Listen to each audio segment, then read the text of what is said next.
com essa preciosa e majestosa paz que emana do coração de Deus. Sou eu mesmo, seu irmão em Cristo, cooperador N, ouvintes. A minha voz está um pouco defasada, mas a palavra não está presa. Eu gostaria nessa manhã de salvação estar deixando aqui uma palavra que vai tocar no seu coração. Você que tem o hábito de ouvir esses áudios até no final, é sinal que Deus está na sua vida, porque quem é de Deus aproxima da palavra de Deus. Que bom estar nessa manhã na presença de Deus para participar da palavra de Deus, onde Deus nos dá o privilégio de estar participando desse momento histórico, onde a palavra de Deus é celebrada com grande alegria, meus irmãos. E nós temos que estar sempre com o nosso coração 100% alegre na palavra de Deus. Eu gostaria nesse instante, meus irmãos, eu gostaria de estar lendo Mateus capítulo 16 e o versículo 17 e 18.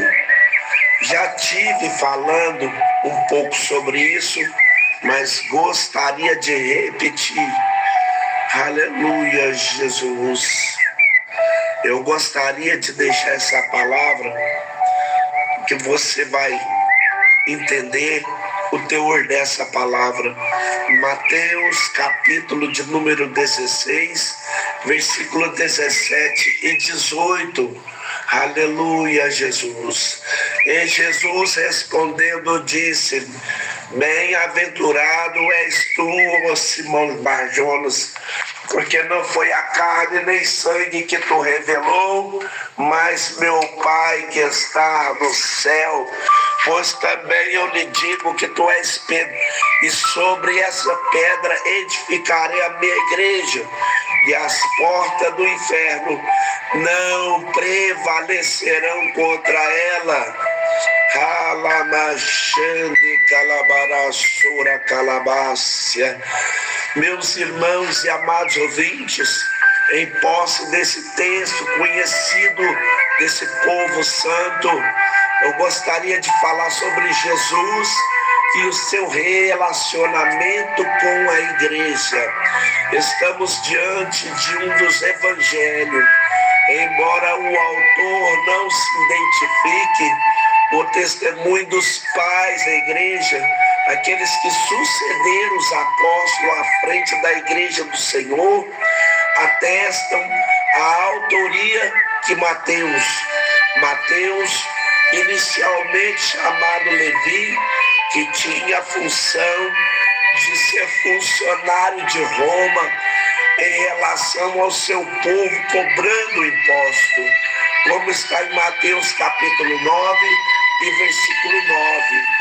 Esse homem, estando ali na alfândega, fazendo o seu trabalho profissional, um dia viu um simples galileu passar perto dele e dizer apenas uma frase que cativou o seu coração e fez ele deixar a profissão de lado para seguir aquele Galileu.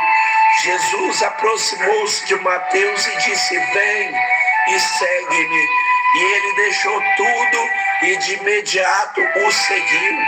Mas na frente ele oferece um banquete a Jesus. E dentre os seguidores que acompanhavam o mestre querido, Mateus tem o privilégio de ser chamado para o apostolado, conforme Mateus capítulo 10 e no versículo de número 1 e versículo de número 3. Como os outros evangelhos, Mateus tinha também o público-alvo. Enquanto Marcos endereçou o seu evangelho aos romanos, enquanto Lucas endereçou o evangelho aos gregos, e João é conhecido como um evangelho universal, Mateus escreve para os seus patrícios. Ele endereça o seu evangelho aos judeus. Por quê? Porque ele procura fazer uma sincronia entre todos os acontecimentos da vida do Messias ao cumprimento das profecias do Antigo Testamento. E aqui, especificamente no texto que nós lemos, Mateus registra um momento muito interessante da vida de nosso Senhor Jesus Cristo e o seu colégio apostólico composto de 12 homens. Jesus está nas partes de Cesareia e ele resolve a fazer uma pergunta para os seus apóstolos.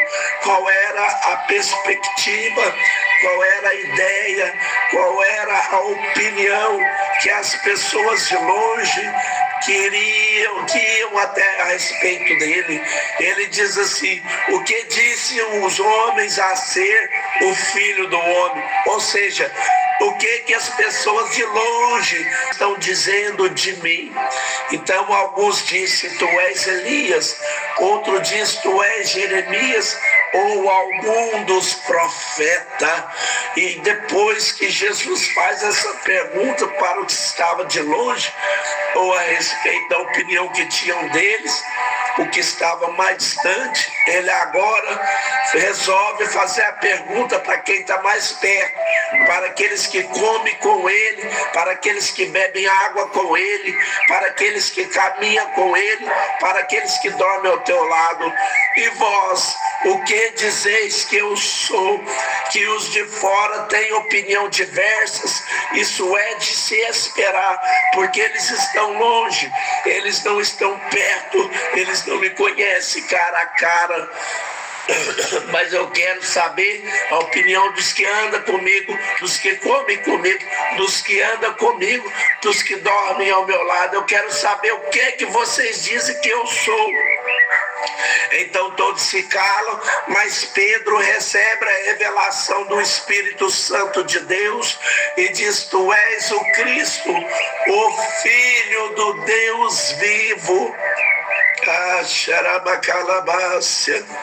Jesus então diz: Pedro, tu és pedra, pois assim significa o teu nome. Mas sobre essa pedra que tu estás dizendo que é o Cristo, Filho do Deus vivo, edificarei a minha igreja, e as portas do inferno não prevalecerão contra ela.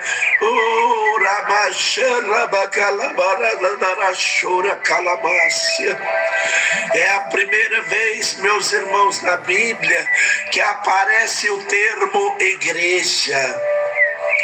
É a expressão grega eclesia, que literalmente significa o povo chamado para fora.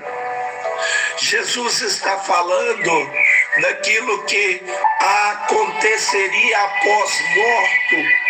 Ele haveria de chamar o povo tão para fora da terra, e nós iríamos continuar vivendo em sociedade, mas ele chamaria o povo para sair das garras de Satanás, para sair do domínio das trevas, para sair das inclinações carnais e do modo vivente do mundo, para ser um povo seu especial, zeloso e de boas obras. Aleluias! Certo teólogo diz que a igreja é um organismo místico composto por todos os que aceitam o sacrifício vicário do nosso Senhor Jesus Cristo, e que tem a única regra de fé e prática, a santa palavra de Deus. E nessa declaração que Jesus fez para Pedro, após a sua afirmação de que Jesus era o Cristo, o Filho do Deus vivo, eu quero destacar nessa noite 4 verdades entre Jesus e a igreja. Primeira verdade, meus irmãos, nesta declaração, nós encontramos Jesus asseverando que Ele é o alicerce da igreja.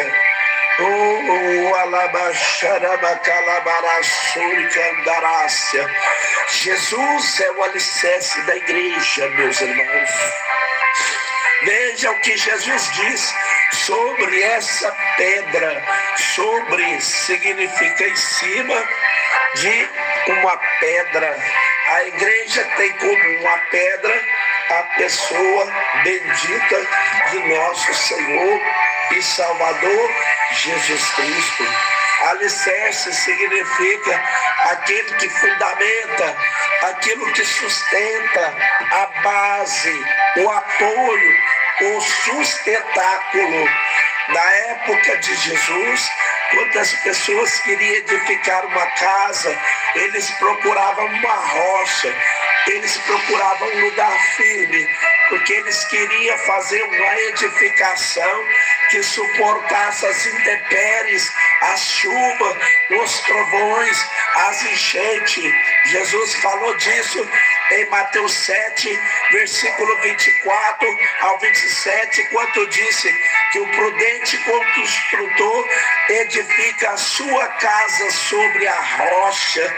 Então, afirmar que Jesus é o alicerce da igreja é dizer que a igreja pode sofrer o que sofrer, ela jamais desmoronará, porque ela tem uma base firme, ela tem um alicerce sólido. Não há tempestade, enchente, não há abalo que venha desmoronar a igreja, meus irmãos, do nosso Senhor Jesus Cristo. Aleluia. Em 1 Coríntios capítulo 3 e no versículo de número 10, nós encontramos o apóstolo Paulo dizendo que Cristo é o fundamento da igreja. Ele diz: segundo a graça de Deus que me foi dada, pus eu como sábio arquiteto o fundamento, e outro edifica sobre ele. Mas veja como cada um edifica, porque ninguém pode pôr outro firmamento além do que já está posto, no qual é Jesus Cristo. Cristo é o fundamento da igreja, meus irmãos. Em Efésios capítulo 2 e versículo de número 20, o apóstolo Paulo segue com essa afirmação quando ele diz: edificados sobre o fundamento dos apóstolos e dos profetas, de que Jesus Cristo é a principal pedra de esquina. Oh, aleluia! O próprio Jesus, fazendo uma citação parafrásica de Isaías 28:16, ele se declarou a rocha, ele se declarou a pedra, ele se declarou o alicerce sobre o qual a igreja está firmada. O apóstolo Pedro, em Atos dos Apóstolos, capítulo 4, versículo de número 11 e 12, diante do Sinédrio, cheio do Espírito Santo, aquele pescador simples disse: Jesus é a pedra que foi rejeitada por vós, os edificadores, a qual foi posta por cabeça de esquina, e em nenhum outro há salvação, pelo que nenhum nome é dado debaixo do céu entre os homens, pelo qual importa que sejamos salvos, somente no nome de Jesus. Aleluia. Glória a Deus. Portanto, meus irmãos, a pedra que os construtores rejeitaram foram colocada como cabeça de esquina. Essa pedra não é Pedro, como assevera alguns. O próprio Pedro diz que ele, Jesus, é a pedra. Glória a Deus, louvado seja o nome do Senhor Jesus. E nunca nas páginas do Antigo Testamento Novo o homem é comparado com pedra. Sempre é o próprio Deus. No cântico de Ana, Ana diz: ele é a rocha. O próprio Deus, meus irmãos, diz assim: não há outra rocha como eu não conheço. Moisés, em Deuteronômio 32:4, ele diz: ele é a rocha cuja obra é perfeita. Então não venha dizer para nós que Pedro é a rocha a qual a igreja é firmada, mas Jesus é a pedra sobre a qual a igreja encontra-se alicerçada. Quantos asseveram isso comigo essa manhã?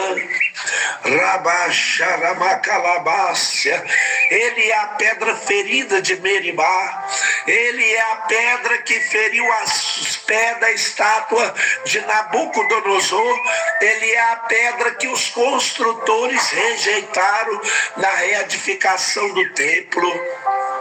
A segunda verdade que eu quero destacar entre Jesus e o seu relacionamento com a igreja é que, além dele ser o alicerce, Jesus também diz que ele é o edificador. Veja o que ele diz: edificarei a minha igreja.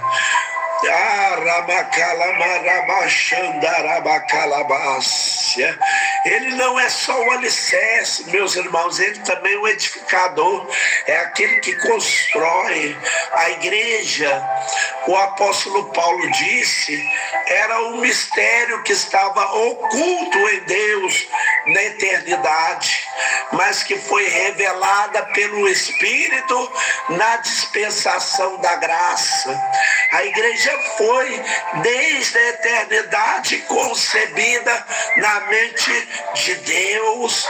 Deus a projetou em toda a sua dimensão de vida e histórica, prevendo, como já foi dito aqui, cada detalhe, desde a sua concepção até a sua inauguração no dia de Pentecoste, para daí seguir a sua trajetória através dos tempos.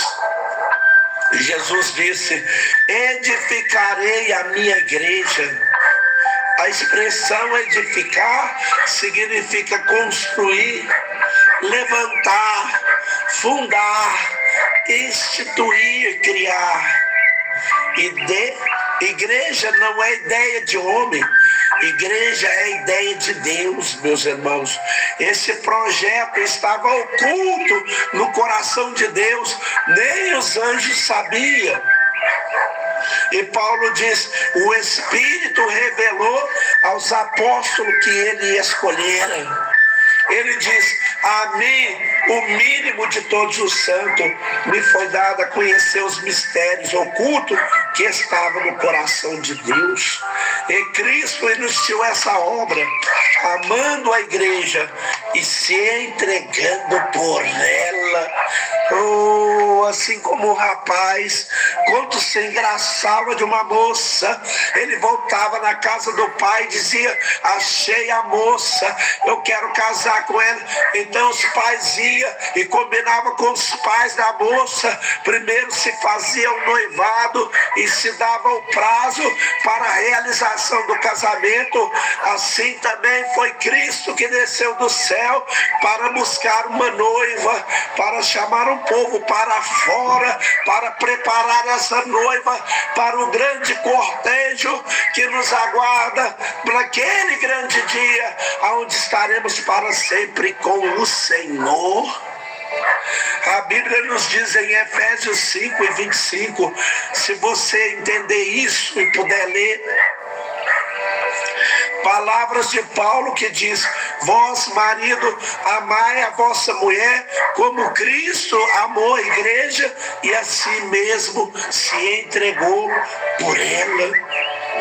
Assim como o rapaz tinha que pagar um dote para ter aquela noiva, Cristo pagou um dote para nos ter. E o preço foi um preço caro, meus irmãos. Nós somos chamados de povo adquirido. 1 de Pedro 2,9. Folheie a Bíblia comigo nessa noite e se delicie com essas verdades cristãs.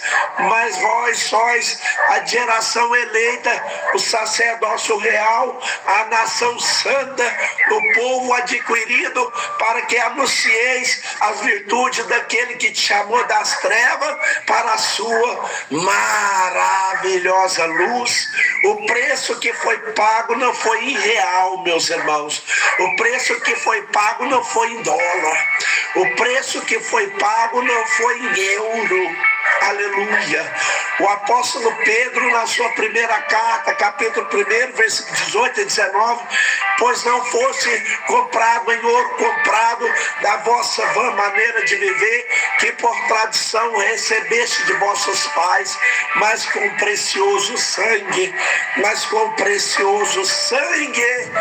precioso sangue, aleluia, você foi comprado com sangue, meus irmãos, com precioso sangue do Cordeiro imaculado e incontaminado. A sua salvação e a minha salvação custou sangue, meus irmãos. Urabachandarabacalabas, candarabachandarácia, era malabarassuri, candarabacharabacalabácia. Aleluia, Jesus. Oh, meus irmãos, eu quero que você entenda a alegria que eu estou sentindo no meu coração nesse instante. Eu gostaria tanto que você fizesse parte desse mistério. Não deixe, meus irmãos, para fazer essa escolha de última hora, porque a última hora talvez não seja favorável para essa escolha.